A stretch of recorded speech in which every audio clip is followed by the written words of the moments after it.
Hi, my name's Steve Arnold, and I am giving the first presentation on the 3 Mile Island accident. On March 28, 1979, the worst nuclear accident in U.S. history occurred. Now, the event was caused by a combination of operator error and equipment malfunction. The results of this event were disastrous, resulting in the partial meltdown of reactor core number 2 and a release of radioactive gases to the environment. Now, this event all started with a small amount of water.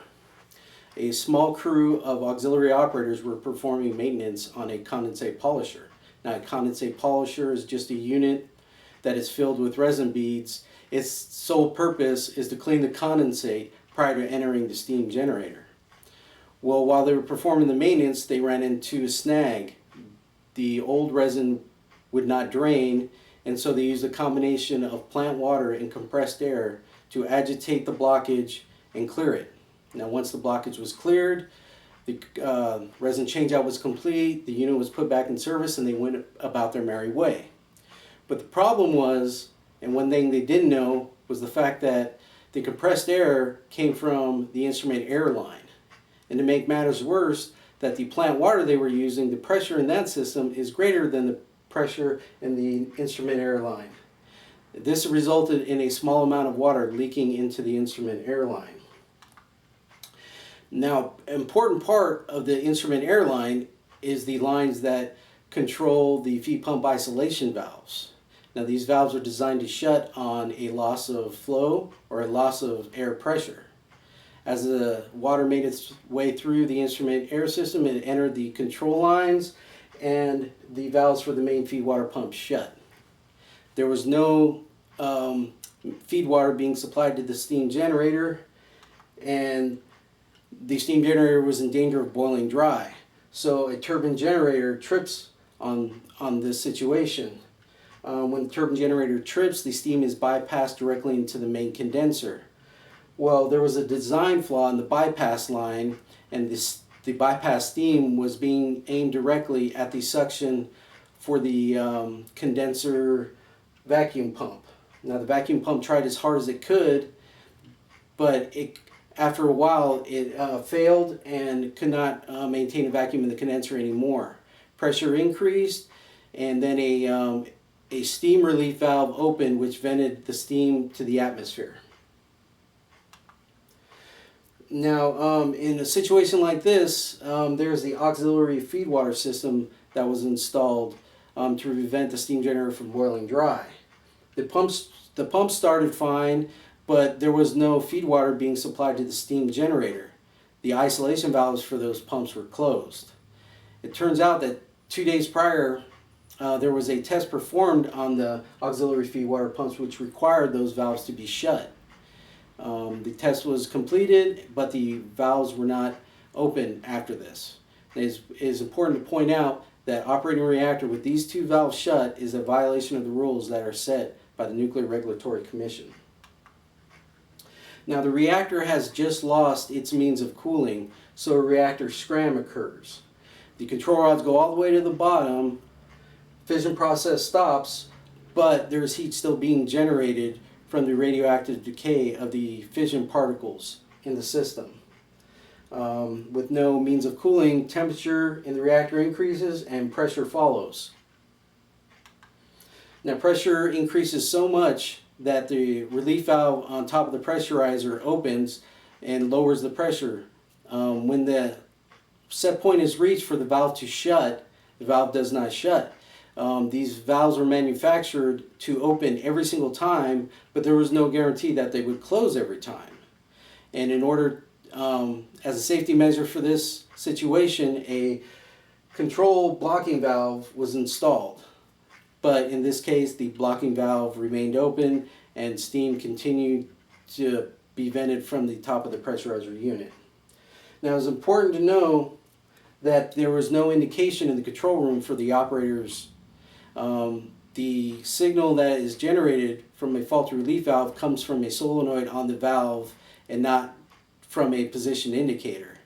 It turns out that this time that the solenoid was faulty and the reactor operators never received a signal about the faulty relief valve. Now, during this evolution, there was a operator stationed at the indicator for pressurizer level. His sole responsibility was to monitor this level. Now, after reactor scram, the operator is expecting the level to decrease due to the rapid cool down of the primary coolant. Well, now he's seeing a pressure increase. Now, it was due to the stuck open relief valve. It was providing inaccurate level readings to the operator. As the level was increasing, the operator was afraid that the plant would go solid. That's a condition where the blanket and the pressurizer collapses, and this is a very dangerous place to operate because a small increase in temperature can result in a very large increase in pressure. Now, to avoid going solid, the operator decided to take matters into his own hands. He started manually draining water via the letdown system. This lowered the pressurizer level, but it also lowered reactor pressure to the point where the emergency injection pump started. Now, still fearing that the reactor will go solid, the operator turns off the pumps and no makeup water is being supplied to the reactor to keep it covered. At this point, pressure keeps dropping, temperature in the system keeps increasing and reaches that magic point where coolant forms the steam. Now, these steam bubbles created steam pockets in the primary loops, and the reactor coolant pumps were struggling to maintain any kind of flow through the system at this point. It's very hard to pump this steam-water mixture. And the reactor operators are monitoring these coolant pumps, and the pumps start to vibrate. They feared that the reactor coolant pumps will eventually be damaged and won't be able to run anymore, so they turned off the reactor coolant pumps. With the reactor coolant pumps down, they thought that flow through the reactor would be supplied by natural circulation. But due to the steam pockets in the primary loops, natural circulation could not occur.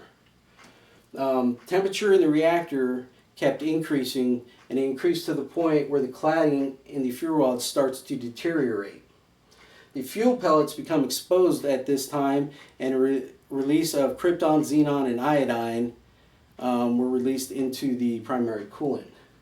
The cladding failure gets worse as reactor temperature increases, and the uranium pellets escape the fuel rods and settle down into the bottom of the core. The heat is concentrated at this point. They're all together in the radioactive decays, concentrating this heat. Temperature reaches 4,300 degrees. The uranium pellets melt at 5,000 degrees, so they were very close to having a complete meltdown. And from this illustration, you can see the damage the core experienced from this evolution.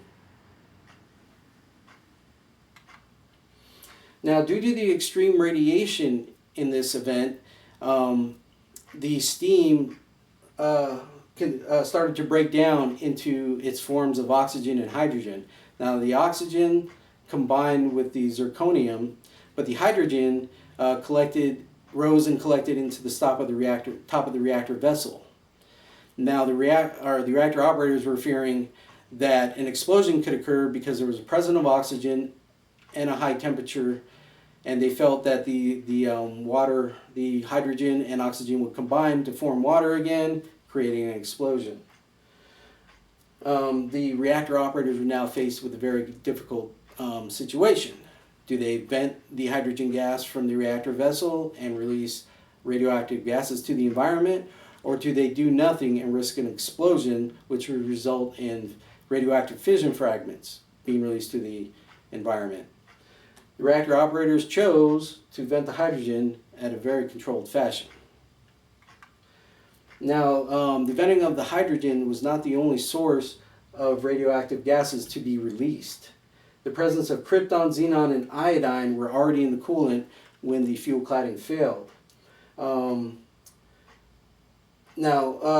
relief valve was venting to the storage tank in the containment area. The krypton, xenon, and iodine in the coolant entered the storage tank. When that storage tank fills up, a rupture plate bursts and the primary coolant spills to the containment floor. Now there is a sump pump that will pump the spilled coolant to a tank in the auxiliary building. Now the tank in the auxiliary building, when it gets full, it just spills to the floor in the auxiliary building. Now here's a diagram showing how exactly it happens. The relief valve vents to the tank in the containment building. The rupture plate bursts, sending it to the containment floor. The coolant then is pumped to the auxiliary tank in the auxiliary building. When that gets full, it overflows, and then the radioactive gases are released to the environment. There was a filter installed in that vent, but it was not enough to stop the release of the radioactive gases. Thank you for listening to my presentation, and please watch presentation 2 that was done by Andrew Davis.